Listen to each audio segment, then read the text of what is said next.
Hey Miguel, give me a talk in there on the microphone. Coach's mic? It doesn't even be a wireless. It can be just send me something Yes. this direction. Did you go 10 across from Test check. Testing 1, 2. I went 40. through Albuquerque? Yes. Okay. Fantastic. Okay. Yes, I went to Albuquerque. That's where I stopped. Yeah. Do you need video sync test, or when you done with that? I think we're good with that. Okay. Yep. Went to Albuquerque. Rusty, did I already tell you what happened New Year's Day? No. I mean, other than My connection. losing. Yeah. I have a video of it from the goal line. I was just sitting over there behind everybody with my phone like this. I was like, come on, come on. No, it's terrible. Very disappointed. Very disappointed, Rusty. Lots of tears. I was telling Thad. Go ahead and kill the mics. I was telling Thad that the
All right, check 1 2 1 2 check 1 2. Perfect.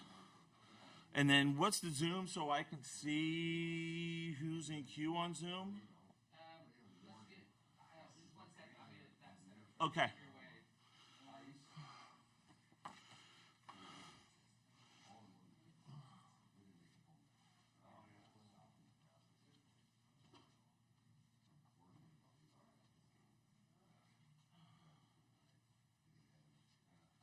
Welcome back.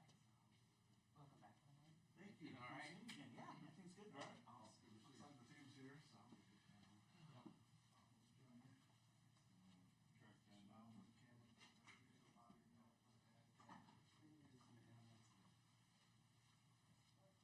Track down.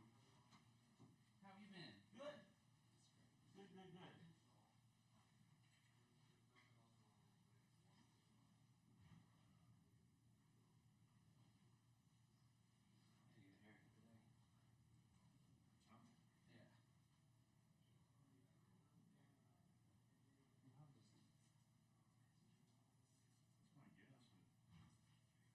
I need to get a haircut today. Yeah. Yo. So the moderator is here and everything. Looking for the Zoom info. Awesome. Okay.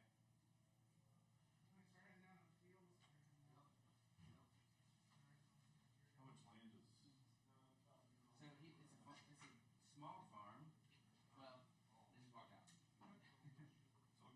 And we're sending to the. Where are we seeing the? We're sending 1080, right? Yeah, should be. You're right. You remember the moderator? I do. Yeah.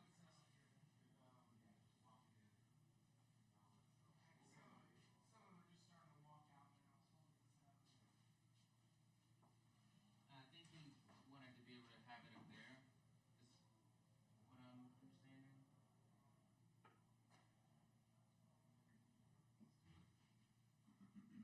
Okay.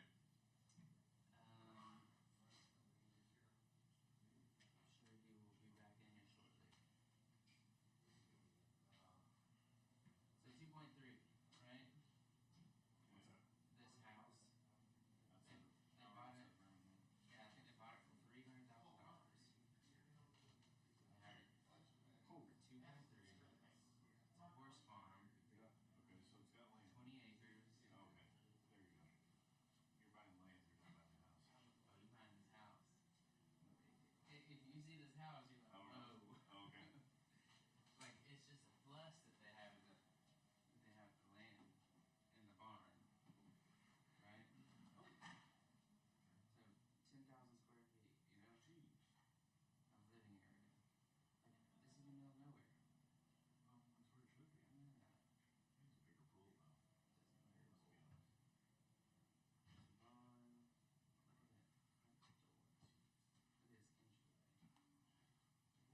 Hey. Look at this office, right? How we doing? Yeah. How are you? That is Good to see you. Are you all set up there? The only thing is just the Zoom so I can see who is. See this entryway? So did you get that information from David? I do have the Zoom link. Okay. And I haven't started the webinar yet. Okay. So that's.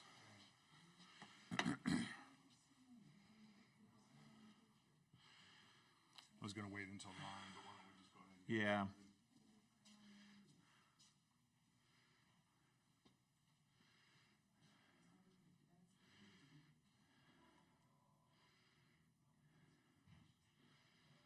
I don't even have that many friends. All right, so that is now live.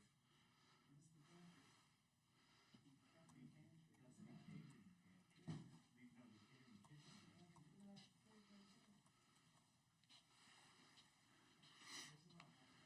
I'll randomly see something. Recording in progress.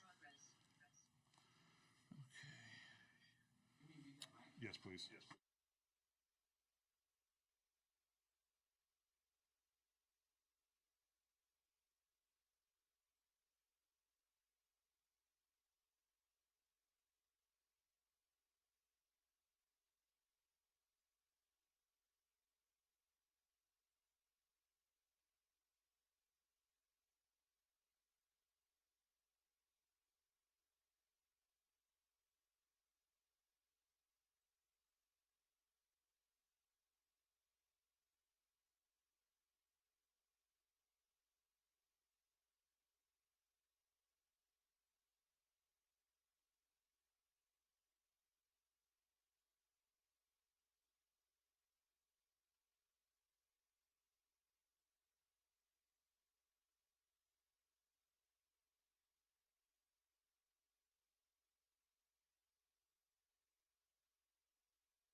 Test check.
Good morning, everybody.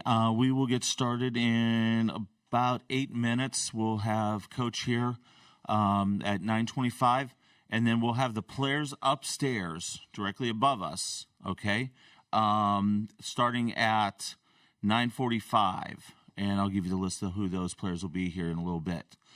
Most of you should have received that in an email from David Lenz yesterday on who is going to be upstairs players-wise. But we will get started here in about 7 minutes with our first coach for the morning.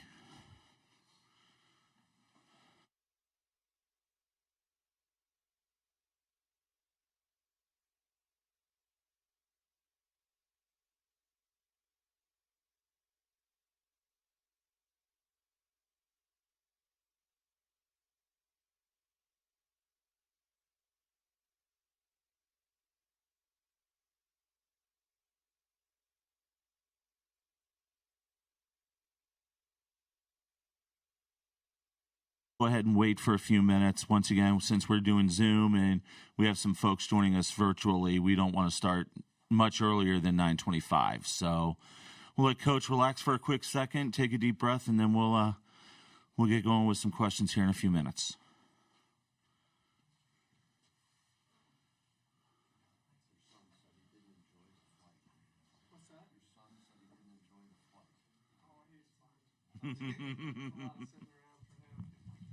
Yeah, Mike Kern's coming and another person. So. This has honestly been the best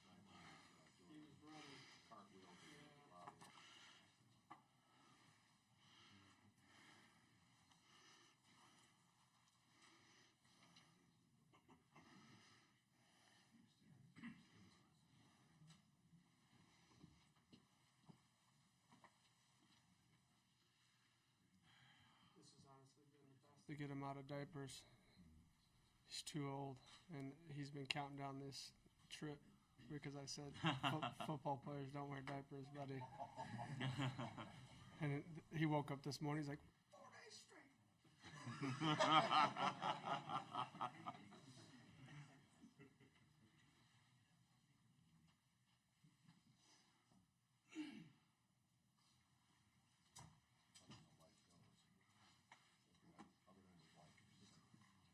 Goes too fast. Mark said the same thing when he woke up.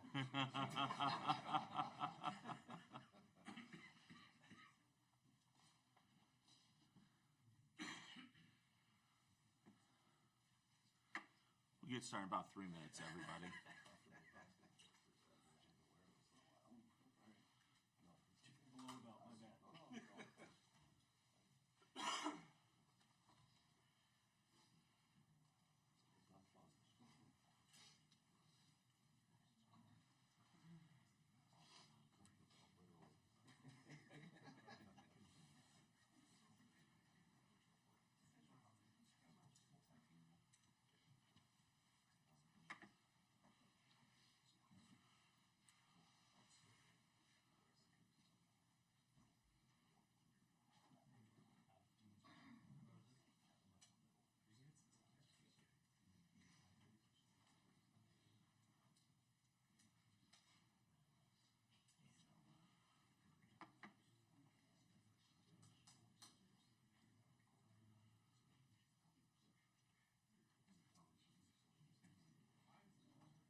Okay, we'll go ahead and get started, everyone. And welcome back to Frisco for the 2024 FCS Football Championship.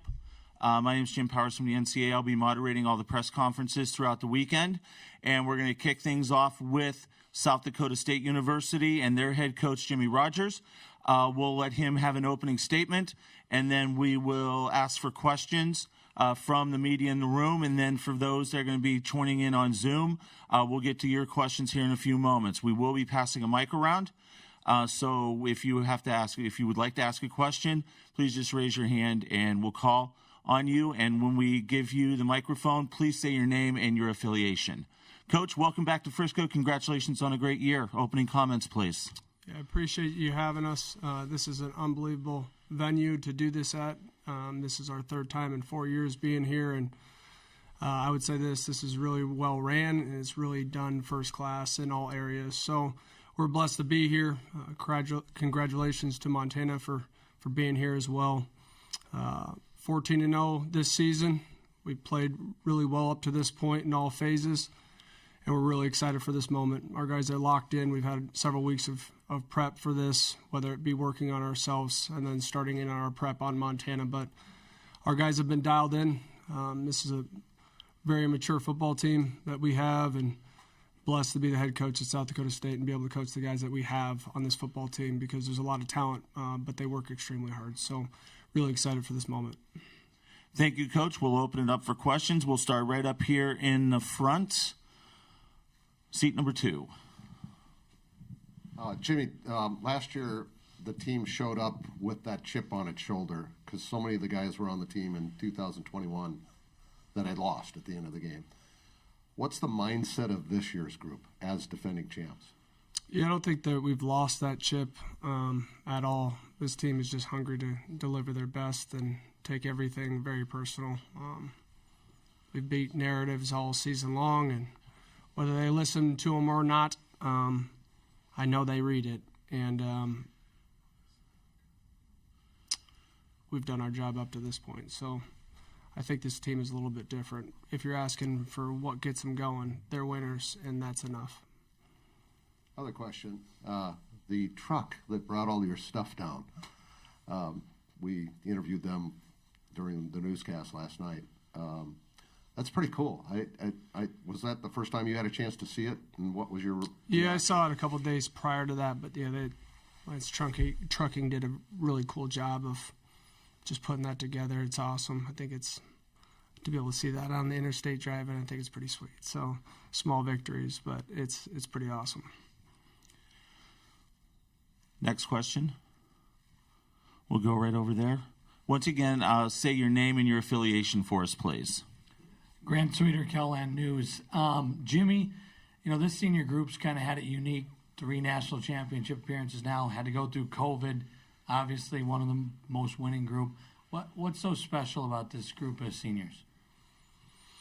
I would say how they work and their connection to the team. And a lot of these guys, they weren't highly recruited. They weren't. They were developed here. A lot of this group, especially the 6 years, several of them were walk-ons. 6 out of the 10 6-year guys were walk-ons.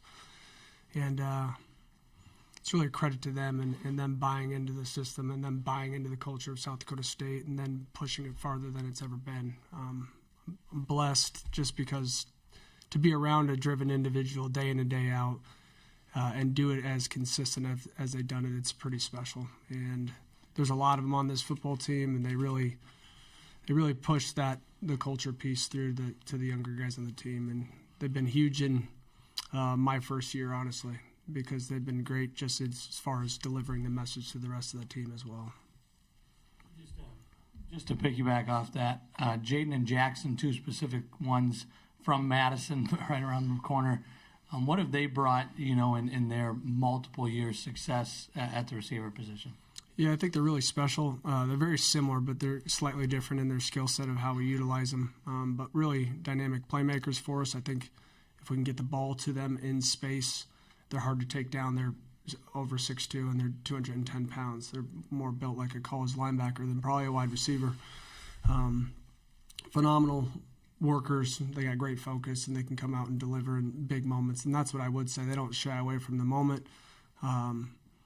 They want the ball. Obviously, they play wide receiver, but they do a great job in the run game as far as blocking. It's one area that probably doesn't get pointed out enough of how good they are at being on the blocking on the perimeter.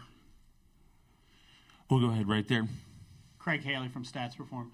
Coach, if there is one aspect of the personality of this group that's different from last year, because it is a similar group, what is that different aspect of their personality that's different? I mean, this is a lot of the same team that was here. I don't know if there's a different personality. We compete constantly at practice. I would say that we did that a little bit more this year, this fall camp, and even throughout the season, going good on good versus each other than we probably have done in the past. And I believe if you have the best defense in the country and they're getting challenged by one of the best offenses in the country, the defense will only get better. And I would say vice versa, the same on the other side of the ball. So we challenge ourselves, but we also know the ultimate goal. We take care of each other. It's a really close group too. You know, you get one more year with one another, and it's been great to see how our senior leadership and our oldest guys still connect with the freshmen, still take pride in teaching those guys how to get better and really the ways of how the program operates and the culture that's here and why it's important to do the little things. And they've been great for me, you know, hammering that message through because, again, these guys have been developed here. And I'm blessed that they came back because they didn't need to come back. We'll go second row. Jimmy Stephen Hawkins with the AP in Dallas. You know, looking back, a year ago when you were here, was there any indication to you that Coach would be retiring and you might be in this position right now? And I know since then you've talked about your reality becoming your dream. Just talk about looking back at just how, from the minute you got to South Dakota State to now where you're at right now. Yeah, there was indication because there was always conversation that when Coach Stig would retire that we would want to hire from within. And I had conversations with the administration long before last year. When that happened was really up to Coach Stig. As far as my time at South Dakota State, I never dreamt of playing at South Dakota State. I'm from Chandler, Arizona, never heard of South Dakota State. And when I signed to commit at South Dakota State, I remember vividly, because I had played at a really good high school, and there was probably about a handful of guys going FBS. That was the biggest thing. I didn't have those opportunities. And South Dakota State gave me an opportunity, and I bought into the opportunity. I came here. And my reality becoming a dream means I wanted to do it at the highest level. And we've taken South Dakota State to the highest level. And to be the head coach of it, I've never envisioned that. You know, 18 years ago, I can't say that. But I did envision winning national championships here. I came from a program in high school where we never lost. And when I got to South Dakota State, we needed to learn how to win or, you know, work to win. And I think through my longevity of being here, the program has continued to develop a certain level of work ethic to be able to say that that is sustainable and that is doable. And we're at that point now as the number one team in the country. And we need to continue to be that way and not take for granted all the work that went into this. And I will assure you that we won't. Go ahead, front row. Zimmer, Sioux Falls Live. Jimmy, you know, huge turnout last year when you came here from your fans. I know you got a big send-off on the way out of town yesterday. There's expecting to be a huge turnout again, the tailgate, all that stuff. I know you got a football game to focus on, but just what's it been like for you guys to observe the way Jack's fans have got on board with these trips to Frisco and the support you guys have had over the last couple seasons? Yeah, the fans have grown significantly over the years of having success and winning, and I think the fans have been phenomenal this season. To have as many sellouts as we have was just awesome to see, and the kids are really deserving of it, and I'm just glad that people are starting to take notice and continuing to support us and continue to make these trips because this is a special moment for the players, and to have all of their family and friends and fans here, I think it's really cool for them, and it's really appreciated. Real quick before we take our next question, if you are watching on Zoom, if you'd like to ask a question, please raise your hand and we'll come to you here in a few minutes. Go ahead, please. I forgot the first time. Mark Ovenden from Dakota News Now. 8 years ago, I was down here with the Augustana basketball team in Frisco playing for the national championship. They won, but they were the number one team. People expected them to win. And I just remember the reaction of Tom Billiter when the game got over and they had won was more of relief than the kind of joy I would have thought. how much fun has this season's been for you guys as defending champions and with so many guys back, the expectations of being number one? Oh, it's been a blast. I mean, I get most joy going to practice and working with the players than I do, what maybe most people would. But yeah, this has been a blast. Expectations, this is what I expected. So to say that I'm nervous about the moment, I'm not nervous about the moment. I came to South Dakota State expecting to win national championships, and we got to that point. We got over the hump last year. But this is what I expected as a player. This is what I expected as a position coach. This is what I expected as a coordinator, and I'm just happen to be the head coach now. And I'm not overly worried about the outside world and the noise, because that's going to come regardless if we win by a lot, win by a little, or don't win. So I can't get caught up in that, nor do our players. We're going to give it our best and show respect to our opponent and give it a full 60 minutes Sunday night or Sunday afternoon. Go ahead, right here. Darren Wallace, Mako Sports. Coach, you talked a little bit about the reality of becoming the head coach here, but, just comparing the process to a year ago, being the DC for a championship team to now being the head coach for a team competing for a championship, how much of the process changes for you? What are the adjustments that maybe you have to make personally to, be in a different role than you were when you were in this exact same position a year ago? Yeah, it's quite a bit different. It's quite a bit different organization and the meticulous little steps that you have to do to make sure everybody's on the same page. A lot of my time is, spent not just in football. It's in making sure that this whole setup of this flows right. And that part has been different. Obviously, this part is different. As far as my connection with the players and what we do, that's not different. So there's been adapting along the way. I feel somewhat comfortable in this, doing this type of thing now. But that would be the biggest change for sure. I feel like the other side of the room hasn't asked a question yet, so we'll go third row, first seat. All right. Fritz Neighbor, Daily Interlake in Montana. Coach, you're on the field in 2009 when SDSU had its first playoff game, and I was there, you were there. Looked like the game was in hand, and you talked about the journey and getting to this point. How much does that game stick with you, if at all? Oh, it sticks with me. That was my last game I ever played. Montana was my first Division I game I played. And we went back there, my 4 years later, from a freshman to a senior, and we should have won that football game, and we lost it. And I think you can learn something from every loss that you have. To say one means more than the other when they end your season and you care enough, they matter. And if you don't learn from them, you waste the opportunity to absorb a lot of information and a lot of ways in which you could have handled it better to have success. And that moment I'll never forget, honestly. To follow up, if you want to talk a little bit about Montana, on the offensive side, is it the quarterback that concerns you? Is it the receiver crew? Is it the O-line? What you can speak generally, specifically. Yeah, I think they do a really good job skill set wise. They got great skill on the perimeter, and they got a couple of really good talented running backs. They play with a little bit wider splits than what we're used to seeing. We've seen it a little bit throughout the season, but and I think everything starts with the quarterback. The guy that touches the ball is dynamic. He can extend plays and kill you with his arm. So we got to do a good job of trying to manage that as much as possible. The wide receivers are an elite talent, and the running backs can make you pay with their speed and physicality. Overall, I think they're a really, really well-coached football team. I think they play extremely hard, and that shows up on film. And I know that it's going to need our best here Sunday. We'll go right here, second row.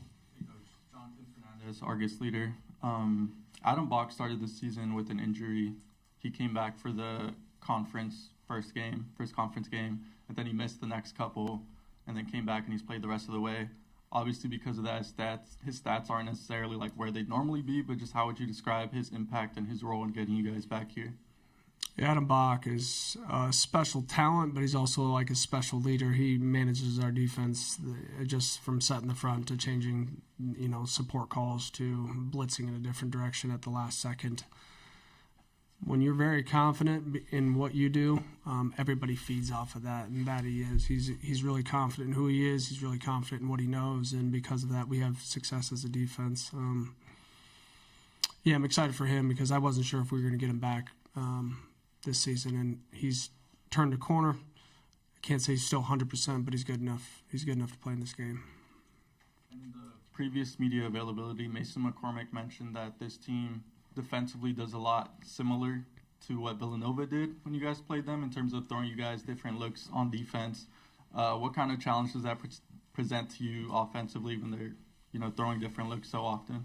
Yeah, I think it starts up front with the communication of the O-line, being able to handle blitzes and twists and late movement and stemming. All it takes is one guy up front to mess it up, that they didn't hear the communication that's had from one end to the next end. So all of that is extremely important, and we got to be on the same page, and we are well aware that Montana's going to get some plays on us, and we got to respond. It's how we respond that makes the difference in the game. And what he was referring to is a lot of the blitzing that Villanova had done. That's kind of the system of defense. It's very similar to Montana's in that sense. The exact blitzing and the exact scheme, it's not the same, but very, very similar in that sense for sure.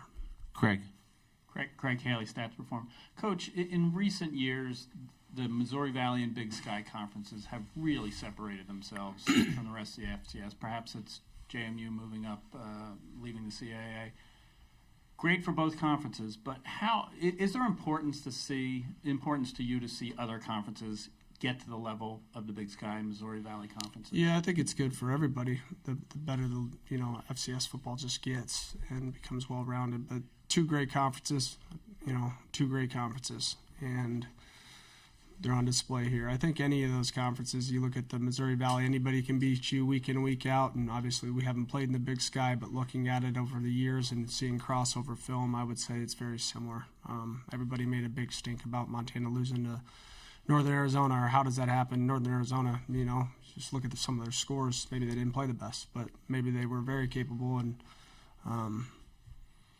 things get out of hand at certain times. And we're talking about 18 to 22-year-olds. Anything can happen with their emotions and how they check in or out. And I think that's the hardest part about managing a football team, is that you adhere to their emotions. But you got to stay focused, and you got to have a great leadership to get to this point, regardless of how much talent that you have. So, yeah, I think the leagues are great, and I think it's important to continue to the other leagues or the other conferences to have success as well. We got time for a couple more. Let's go back here on the right side. Coach Sean Randy with SWX Montana. You talk about kind of the work ethic of your team, some of the unheralded players that initially that now are big time in the program. I think Montana would say something similar. Just your thoughts on this kind of being a Dakota, Montana, kind of blue blood, and blue collar type of a matchup. Well, I would say this. If you look at and this is an opinion, so I think the best football is played in the Dakotas and the Montanas, right? You look at FCS football, they're the couple states, but we don't have professional sports. We are the professional sport in a sense. That I think is cool. That I think is, and both recruit their home state very hard. And you take a kid that maybe is not as recruited as he would be had he lived in I'm from Arizona. A lot of our team wouldn't have came here had they lived in Arizona, just because the recruiting is quite a bit different. I think that's really cool. I think it's cool to have a bunch of guys that take pride in playing for their home state. And you can see it with the passion on both sides on how we both play. There's a physicality to it. There's an effort to it. And it's bigger than just, playing college football. It's representing something that they take pride in. And I think that you could see it. Right side, second row. Joseph, Kello TV. Can you speak to Mark and the standard that you hold him to and the standard that he holds himself to as a signal caller, just playing into his success? Yeah, I think Mark is an extremely focused individual. To take any credit on that, I won't. Mark came in as a very mature young man. To lead a team to a national championship as a true freshman, COVID or not, it's really hard to do. To win over an entire football team as an incoming true freshman, it's really hard to do. And he's been able to do it, and he hasn't changed at all how he treats people in the locker room and his seriousness in which he approaches the game with day in and day out. It is rare. It is rare. And his confidence bleeds into the full football team. It bleeds into the young guys, and it's truly helped the depth of that quarterback room surely feel like they can grow into themselves as well. And largely due to that, or Mark is, the biggest factor in that. Final question right up here.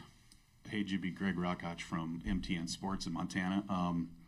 The Grizzlies have been on an upward trajectory since the end of September with the 10 straight victories. So I'm curious if you've noticed anything about the way they've been playing during that time to kind of peak and play their best football as the season's gone on.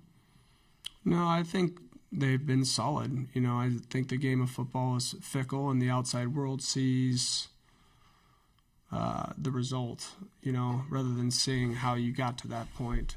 It could be a player here or there that changes the outcome of the game, or what looks like the outcome of the game. The team plays hard. And I think the longer you play with anybody, the more continuity there is and comfortableness there is. And honestly, if you do it the right way, which obviously they're doing it, you can see an upward trajectory of playing your best football towards the end, because every week you take very seriously and you can learn off of every week. Awesome. Go ahead real quick, please. Just one more. You've been on both sides of winning and losing this game. I'm wondering if you can compare the two feelings, just the thrill of winning it and what the other side is like. Yeah, I probably remember the loss just as good as I remember the win. Yeah, those are hard. And you do everything you can not to feel that way. It's not so much winning, it's not letting people down, So that COVID season, we graduated Preston Tetzloff. I coached Preston, and he was a non-scholarship player, and he was the only guy graduating that semester. That was hard for me. A lot of the guys had an opportunity to come back. He didn't, just because he was going into law school, and we wanted to end on the right note for him. And I felt that way when we lost to Montana in 16 with TJ Lawley, and that being his last game. And a lot of the players that I've had the opportunity to coach, that's what maybe fuels me more than the hype of a championship. It's making sure everybody gets the most out of their God-given ability to be at their best and end on the right note. And this senior group means the world to me. The world. And we've done everything up to this point right, and we have one more game to do it. And we've been really focused on trying to make that happen. We're going to give it our best, and however it shakes, it shakes. Great. Thank you so much, Coach. Real quick, some housekeeping for the media. Availability for the players is going to start once we get upstairs. Thank you, Coach. For South Dakota State, we have Jackson and Jaden Yonke, Zach Hines, Garrett Greenfeld, Dales Beenham, Kel Reeder, Adam Bach, and Ryan Van Marl. You'll have them until 10:10. Then at 10:15, down here, we will have our committee chair, Ken Haslam, and our vice chair, Matt Larson. They will be available for questions for about 15 minutes. And then lunch at 10:30. Lunch has been moved. It's going to be where the breakfast normally is on game day, over in the shell. So that's where the lunch will be served starting at 10:30, and then at noon we'll have snacks up in the press box and all that stuff. Okay, any questions on the schedule? And then we'll have Montana will be joining us starting at